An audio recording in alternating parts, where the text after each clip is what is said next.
Hey y'all, how y'all doing? We back. I'm back. We back. Um, and my name is Tamika Collins. You can follow me on my Facebook at Tamika Collins. You can follow me on TikTok at Coffee COFEPH, or on my Instagram Coffee Sings COFEPHSINGS, all one word. And you are on my YouTube channel. Thank you so much for tuning in with me. We are reading the Bible from Genesis to Revelations, and we are in Genesis, the 41st chapter. And y'all know we got to do a recap, right? We always like to recap because I like for everyone to know, and me, to know where we are in the Word, okay? So, recapping, Joseph is the head of Potiphar's everything, and things are going amazing. Even though he is in a foreign land and Potiphar's wife is trying to get Joseph to sleep with her, he keeps telling her, no ma'am, no ma'am, no ham. She forces herself on him in the vacancy of everyone being gone. Hubby is out of town.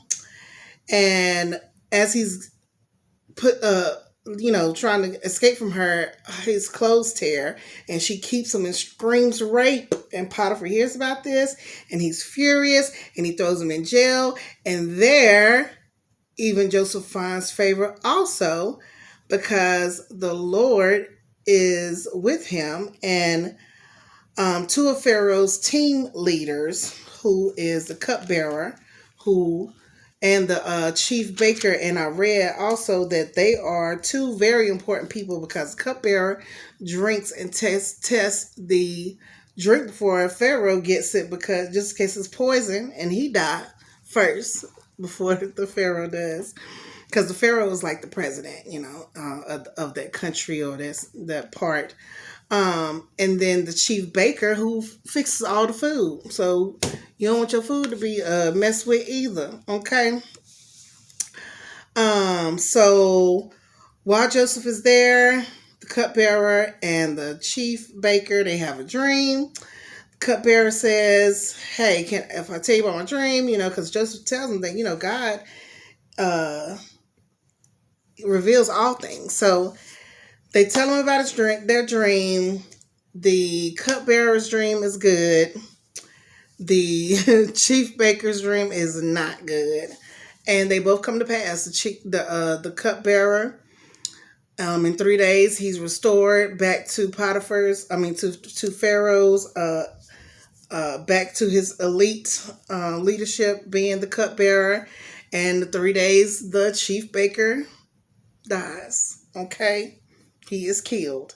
But before they leave, he tells them, hey, don't forget me, I'm here. So whenever y'all are released and y'all in Pharaoh's courts and everything, hey, don't forget about the little person, And guess what? The cupbearer does. He forgets about Joseph. Okay.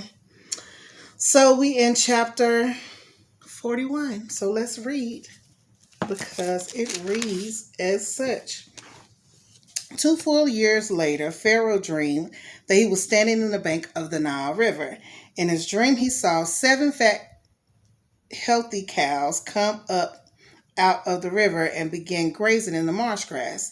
Then he saw 7 more cows come up from behind them from the Nile, but these were scrawny and thin. These cows stood beside the fat cows on the riverbank. Then the scrawny, thin cows ate the 7 healthy, fat cows. At this point in the dream, Pharaoh woke up, but he fell asleep again and had a second dream. This time he saw 7 heads of grain, plump and beautiful, growing on a single stalk. Then 7 more heads of grain appeared, but these were shriveled and withered by the east wind. And these thin heads swallowed up the 7 plump, well-formed heads. Then Pharaoh woke up again and realized it was a dream. The next morning, Pharaoh was very disturbed by the dreams. So he called for all the magicians and wise men of Egypt. And when Pharaoh told them his dreams, no one could tell him what they meant. Finally, the king's chief cupbearer spoke up. Today I have been reminded of my failure, he told Pharaoh. Some time ago, we were angry with the some time ago, you were angry with the chief baker and me, and you imprisoned us in the palace of the captain of your guard. One night, the chief baker and I each had a dream, and each dream had its own meaning. There was a young Hebrew man with us in prison who was a slave of the captain of the guard. We told him our dreams, and he told us what each of the dreams meant. And everything happened just as he had predicted. I was restored to my position as a cupbearer, and the chief baker was executed and impaled on a pole. Pharaoh sent for Joseph at once, from the so he was quickly brought from the prison. After he shaved and changed his clothes, he went in and stood before Pharaoh. Then Pharaoh said to Joseph, I had a dream last night, and no one here can tell me what it means, but I have heard that when you hear about a dream, you can interpret it. It is beyond my power to do this, Joseph replied, but God can tell you what it means and set you at ease. So Pharaoh told Joseph his dream. In my dream, he said, I was standing in the bank of the Nile River, and I saw 7 fat, healthy cows come up at the river and begin grazing in the marsh grass. But then I saw 7 sick-looking cows, scrawny and thin, come up after them. I've never seen such sorry-looking animals in all the land of Egypt. These thin, scrawny cows ate the 7 fat cows, but afterward you wouldn't have known it, for they were still as thin and scrawny as before. Then I woke up. In my dream, I saw 7 heads of grain, full and beautiful, growing on a single stalk. Then 7 more heads of grain appeared, but these were blighted, shriveled, and withered by the east wind, and the shriveled heads swallowed up the 7 healthy heads. I told these dreams to the magicians, but no one could tell me what they mean. Joseph responded, both of Pharaoh's dreams mean the same thing. God is telling Pharaoh in advance what he is about to do. The 7 healthy cows and the 7 healthy heads of grain both represent 7 years of prosperity. The 7 thin, scrawny cows that came up later and the 7 thin heads of grain withered by the east wind represent 7 years of famine. This will happen just as I have described it, for God has revealed to Pharaoh in advance what he is about to do. The next 7 years will be a period of great prosperity throughout the land of Egypt, but afterwards there will be 7 years of famine, so great that all the prosperity will be forgotten in Egypt. Famine will destroy the land. This famine will be so severe that even the memory of the good years will be erased. As for having 2 similar dreams, it means that these events have been decreed by God, and he will soon make them happen. Therefore, Pharaoh should find an intelligent and wise man and put him in charge of the entire land of Egypt. Then Pharaoh should appoint supervisors over the land and let them collect 1/5 of the crops during the 7 good years. Have them gather all the food produced in the good years that are just ahead and bring it to Pharaoh's storehouses. Store it away and guard it so there will be food in the cities. That way there will be enough to eat when the 7 years of famine come to the land of Egypt. Otherwise, this famine will destroy the land.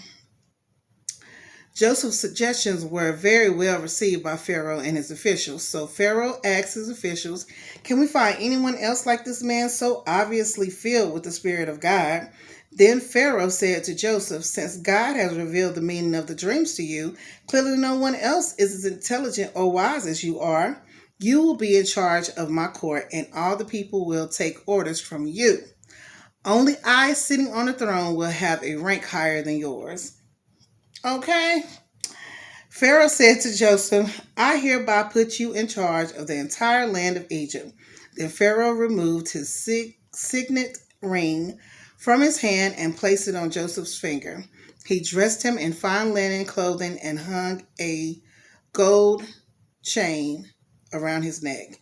Then he had Joseph ride in the chariot reserved for his second in command. And wherever Joseph went, the command was shouted, "Kneel down." So Pharaoh put Joseph in charge of all of Egypt. And Pharaoh said to him, "I am Pharaoh, but no one will lift a hand or foot in the entire land of Egypt without your approval."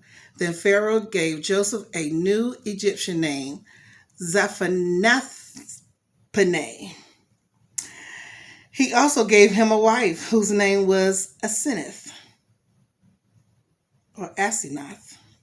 That's pretty too. But okay, she was the daughter of Potipharah, the priest of On.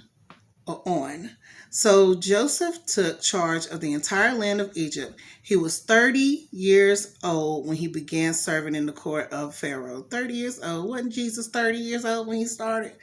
Okay.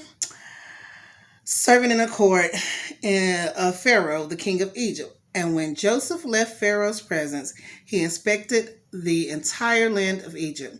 As predicted, for 7 years the land prospered, bumper crops.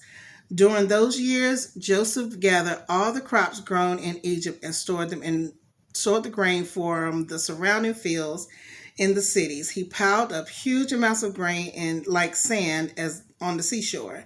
Finally, he stopped keeping records because there was too much to measure.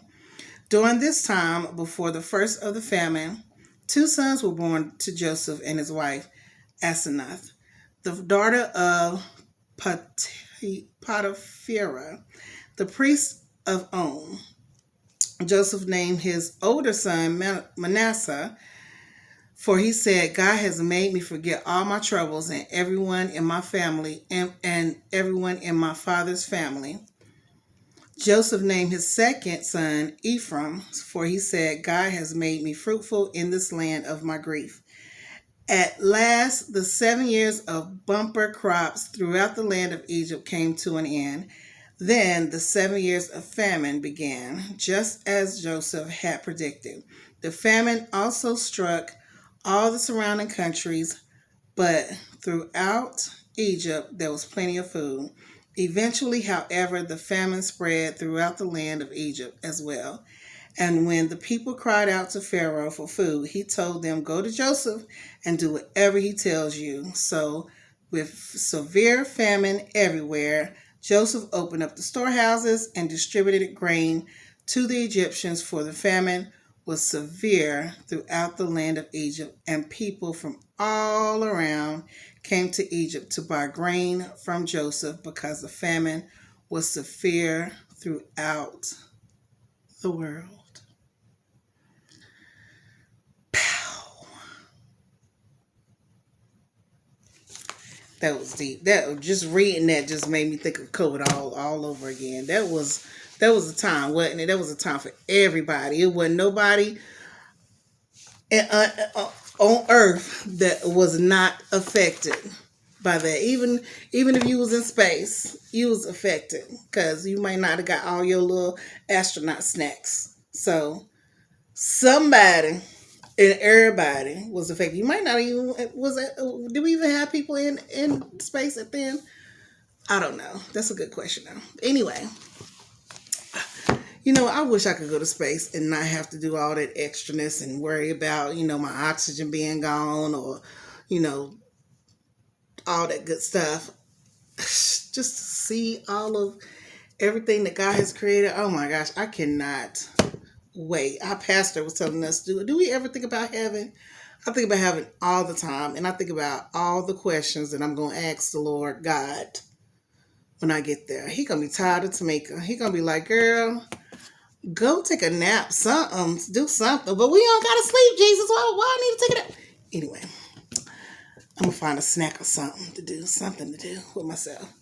Anyway, thank you for rocking with me. I'll see you later.